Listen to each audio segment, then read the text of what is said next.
The Fujifilm X-E5 feels like the perfect middle ground between the Fujifilm X-T5 and the Fujifilm X-100VI, but in some ways it's actually better than both.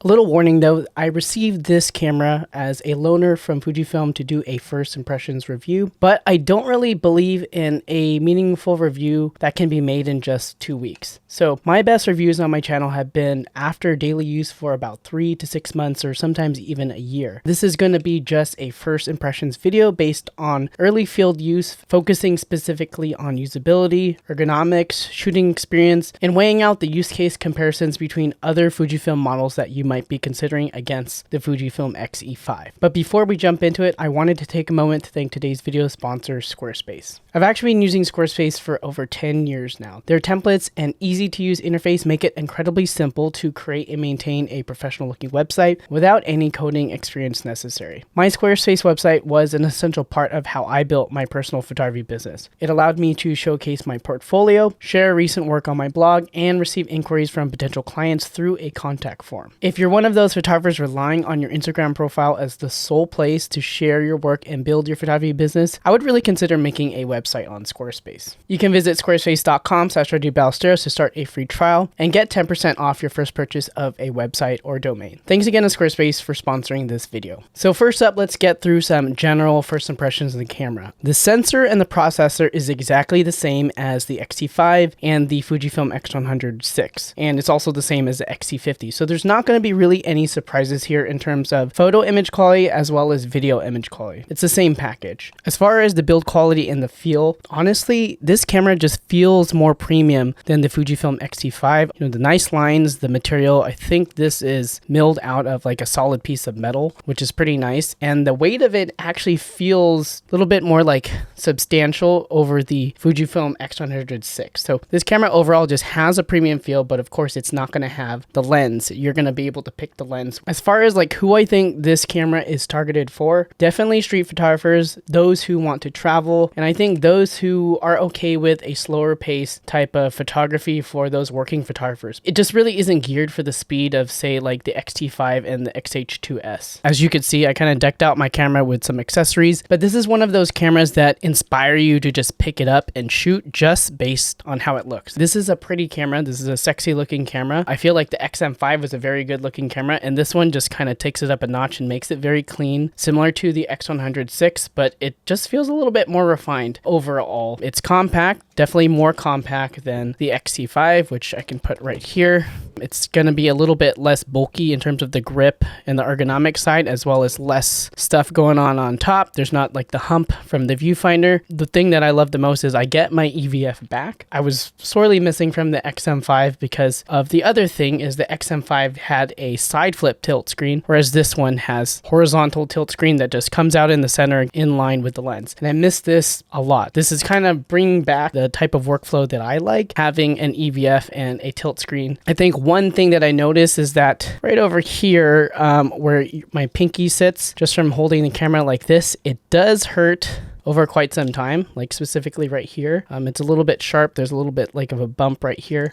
So that's the one thing I did notice in terms of like ergonomic discomfort was from that. And this camera also doesn't have the directional buttons on the back right here. So you're gonna miss out on that in terms of kind of like the functionality that you would get on something like the X-T5. Honestly, as we go through how this camera is set up, I think it's a forgivable design omission because it added some other things that surprised me. So as far as function buttons go, let's just go through the things that I was successfully able to map to my function buttons for the camera. So I think the first thing I want to note is that you do get 2 command dials. So you get the one in the front, which is awesome, and the one on the back. So the X-E4 did not have this one on the front. So this is a very nice addition. It just kind of levels it up similar to the operation I was using on the Fujifilm X-100VI. And it also adds this thing on the front, which is like this lever, which is similar to the Fujifilm X-100VI, except it doesn't have the same function to turn on and off in OVF and EVF. Instead, they add some functionality to let it be used like a function lever. So on the top right here, I have as my C custom banks, which is the same thing that you would would get on the X-E5. And then I have on the front here for this little lever thingy, I have a face and eye detect on and off, which is how I set up my X106 before. And then it's cool is this lever in the front here allows you to do a short pull this way to the right and a short pull to the left, as well as a long pull to the right and left. So I have this as the digital teleconverter, so the digital crop like I love on the X-E5. And then we have the exposure preview on and off, which is very helpful when you shoot with flash. And then this is the surround view mode, which is a way to kind of have kind of like a faux rangefinder feel where you have a little center punch frame line and then you can see on the outside. And then here I have the view mode settings to change between like the eye sensor and things like that. I have the auto exposure lock, and then I have the command L can be pressed this time, so you can use that to punch in. And then I have the Q mode, and then I use the touchscreen function. So I have up for the histogram, left for the microphone because I do some hybrid shooting with this camera. And then I have the white balance to change that, as well as the electronic level. I think the one thing that I did have on my X-E5 that I unfortunately don't need anymore is I used to also have a button mapped to the AF on to turn on and off animal eye detect, which rest in peace, my dog Henry, he passed away this summer, so I don't need to map a function button for that anymore on my camera. One of the big additions to this camera is this film simulation kind of window, right? For me, I actually just leave it on the C mode, and then I'm able to change the functions of that film simulation right there using this button right here to do the custom setting banks, where I can do Reggie's Portrait, Reggie's HP5, and I just do it like that, similar to how I used to shoot on the X-E5 as well as the X106. So if you don't want to use the film simulation dial, you don't have to. You can just leave it on C. As far as the FS3, FS2, FS1, what that does is allows you to save a film simulation recipe that will be persistent through all the custom settings. So for example, if you use your custom setting banks like C1 through C7 to do different types of autofocus settings or exposure settings or something like that, you can have your 3 film simulations on there stay. So I haven't set mine up to use them yet. I'm planning to slowly integrate it once I get more familiar with the camera. But what you do get is you get a total of 10 film simulation recipes, because the film simulation 1 through 3 is saved throughout all the custom setting banks, and then you get C1 through 7 using the C position. 10 for photo and 10 for video. So that's pretty cool. One thing that I feel like was kind of an underutilized button was there's a button on the bottom right here for Bluetooth. And I wish this could have been able to be mapped to anything, because I probably would have used it for preview exposure on and off or just something else. I wish they let you change that instead of just having it be Bluetooth and some other type of wireless transfer communication thing. So as far as the shooting experience with this camera goes, I feel like it's like the X-E5 but smaller, and also similar to like the X106 in that you have like a rangefinder style EVF to the left of the camera, so you're able to actually look with your other eye at your subject and they can see part of your face. So I've been using specifically manual focus glass, so this Voigtlander 18mm 2.8 as well as a Voigtlander 35mm 1.2. I know that's not really testing the autofocus capabilities, but I'm in that stage of my life where I'm trying to do more manual focus work, and having the EVF as well as the tilt screen when it comes to manual focus is just like so much better. I think the one thing that I noticed that's still a quirk on the XM5 as well as all these other cameras is before, when you would half press the shutter, it would get out of the focus check, but now you have to press this button to focus, get out of focus check, or take a photo, and then it'll zoom back in. So I wish Fujifilm would make it an option to be able to choose whether it cancels out or not if they have an intent for it to behave like this, because on the X-T5 it would just cancel out, and I preferred that way because I would use a critical focus check and then I would hit cancel so that I can see the framing of my subject. And I think especially with something like the new surround view, it makes more sense for it to cancel out so that you can go back to the surround view and see what's going on in the frame. As far as the best autofocus lenses to pair with this camera, I really do think it's going to be the 27mm 2.8 and the 18mm f2. These lenses are just super compact to pair with this camera. You could use any of the larger LM primes or anything like that, but it starts getting to the point where they're kind of like pushing the limit of the grip and how ergonomic the grip is. So you're mainly just going to be holding the camera by by whatever that lens that's sticking out is. So just keep that in mind about the ergonomic usability of the camera. I think the couple quirks that I didn't really like about the camera is that this film simulation dial, when you put it in a camera bag and you pull it in and out, it would actually start changing the film simulation on me. And I shot in some other film simulation that I didn't even realize was wrong. I think the other thing that I severely missed was that there is no X-pan crop in this camera. And I feel like the 40 megapixel resolution can support an X-pan crop without it feeling too downgraded in terms of image quality. I think they should put that in here so that I actually had a reason to add the aspect ratios to a dedicated function mode. So video performance, the strength of this camera is going to be more in terms of like a casual hybrid use case where sometimes you shoot some video, but it's not going to be like your main video camera. The reason why it's going to be good at this is because it has the same performance you get from the X-E5, and you're going to have IBIS and a tilt screen. And I think those two things actually make it more ergonomic to shoot video when you hold it like close to your chest and just low angle video. It's a lot more stable than the XM5 was, especially for low angle shots. Surprisingly, I thought I was going to miss open gate a lot for daily use, like f-log2 open gate, and it didn't. Like, I still was very happy to shoot at 18 millimeters. The EVF for video is great for framing, especially after the M5, which didn't have a viewfinder. I think the only drawback they're going to have, like in compared to like say the X106, is you don't have an internal ND. So what I use is I have these Earth magnetic ND filters. These ND filters are pretty cool because they're 3 different set strengths, and basically I just have my camera and it's basically I can just put it on and take it off without having to have the bulk of a variable ND filter. So I've been using this for video. So I just bring this along in my camera bag, and then if I need to shoot some video, I just put the ND filter on. I would say this is great for personal or supplementary video, but I wouldn't recommend this camera specifically as a video workhorse. I'd stick with something like the XM5, the XS20, or the XH2S for a dedicated filming camera. So in terms of performance and kind of like overall shooting speed, honestly, I didn't feel any lag. There was no overheating, no slowdowns. This is a pre-production model, but I didn't experience any hiccups. The SD card slot is actually a UHS 2, and correct me if I'm wrong, but I believe the X106 had a UHS 1 slot, which was kind of weird. This camera with its UHS 2 slot had no issues with doing any type of f-log2 recording at all, so that was good. As far as battery life goes, I was just shooting at Comic-Con, so not like full-on event shooting, but more as like, you know, travel, casual. Going from photo to video for a full like 8 hours. I'm just walking around the convention, taking pictures of cosplayers and my family and things like that, and I didn't need to swap the battery at all. So they've done a lot of improvements with the processor and the sensor to be able to manage that power consumption, even though we're using the old NP126WS. I don't know what the battery is called, but the older battery. Yeah, take that as you will. I think the battery is going to be okay for any type of long-term use with travel and things like that. If you want to go pro use, you might be benefit from the bigger battery, but that's all up to kind of like your discretion. As far as like the EVF and the tilt screen, like lowered quality, I didn't notice anything different. Again, my bar for this is going off of the XM5, which had the side flip tilt screen and no EVF. So anything better than that for daily carry is good enough for me. I think the one thing that I really love about this camera is the shutter sound. I feel like with the X-E5 it's a little bit more dampened, and the one thing I really loved from the X-E4 was the shutter, and it kept the same sound.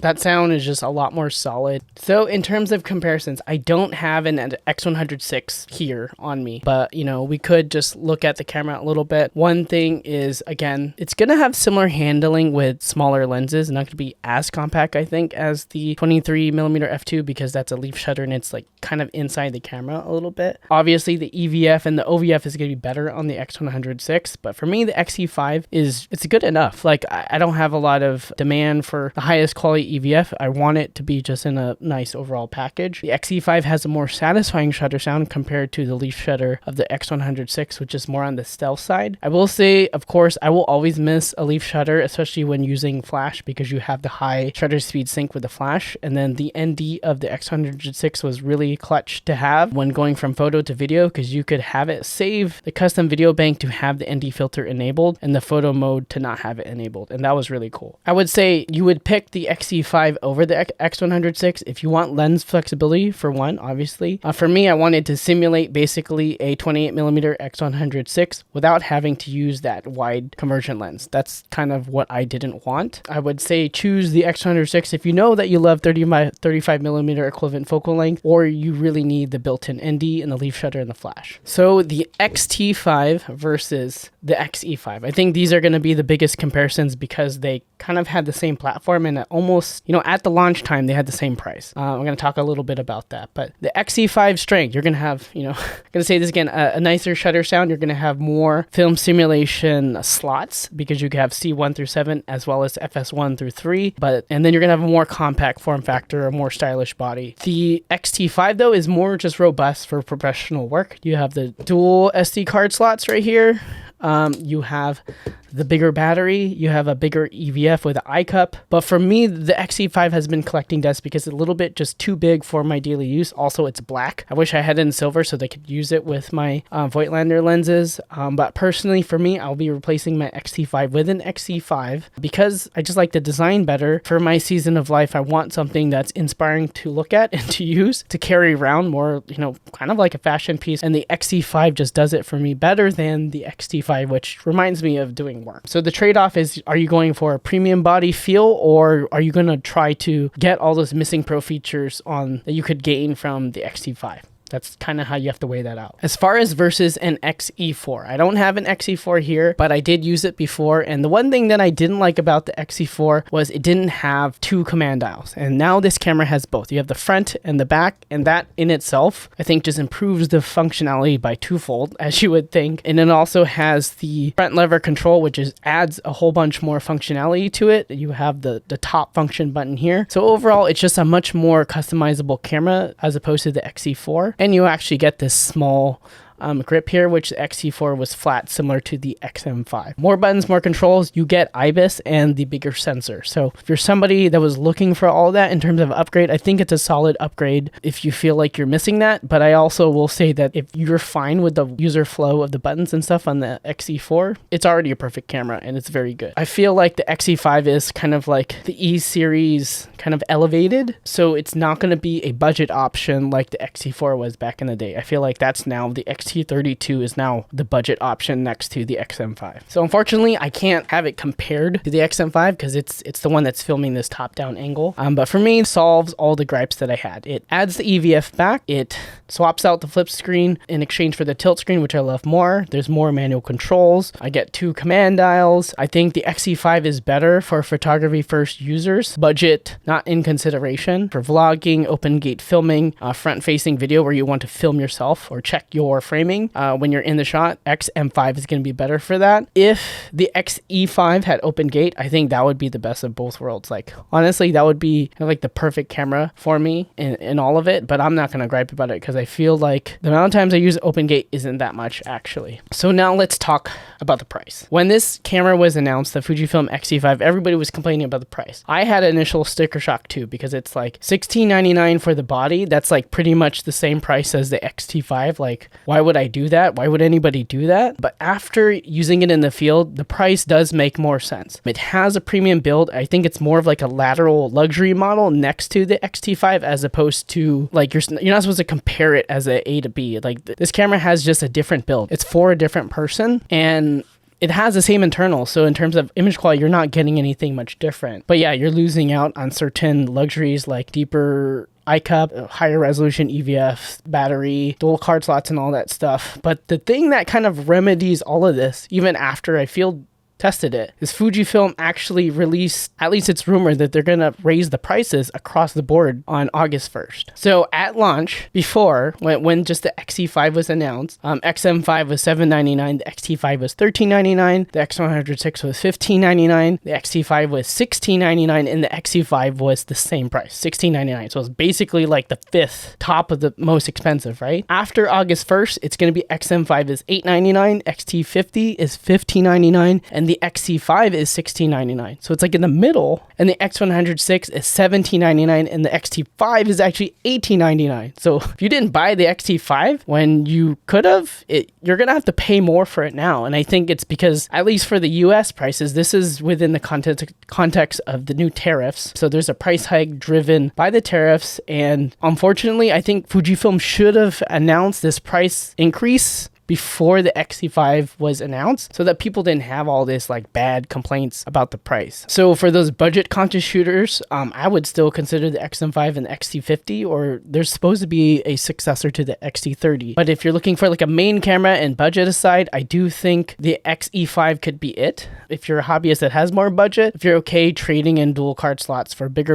and the big battery for a luxury kind of like design. I think it all comes down to just priorities, right? Can you stomach the higher price over those other models? Because it feels very much upgraded over the X-M5 and the X-T50, I'm sure. I haven't tried the X-T50, but I have the X-T20, and I know kind of how that camera feels in the hand, and this just feels a lot better. It's just got a good weight to it. EVF is solid. Like as far as I've been using it, I have not missed any type of beat in terms of like workflow, where the X-M5, I just kept on working against how the camera wanted me to work. So overall, my final thoughts are, I think the X-E5 is probably the most refined version of this camera to date. Probably one of the more refined versions across all the lineup. It kind of instills faith in me a little bit. I thought like the X-M5 was like, I was questioning what Fujifilm was going to do with this kind of stuff, but the FS1 through 3 makes more sense. It's a better execution. I think they should flow that down to the other cameras, because now that you can actually save the recipe to it, they need to flow it down to the X-E50 and the X-M5. Like if they're not going to, that's like, it's kind of like doing dirty to the people who bought those cameras and trusted the film simulation dial implementation. And for me, I already gonna sell my X-T5. I just have it left just to make this video, and I'm gonna sell it after this video is published. And I pre-ordered the X-E5 because I think that's the one that I want to keep in this season of life of being a dad, not doing weddings anymore. I don't need the biggest battery, the highest speed, or anything like that.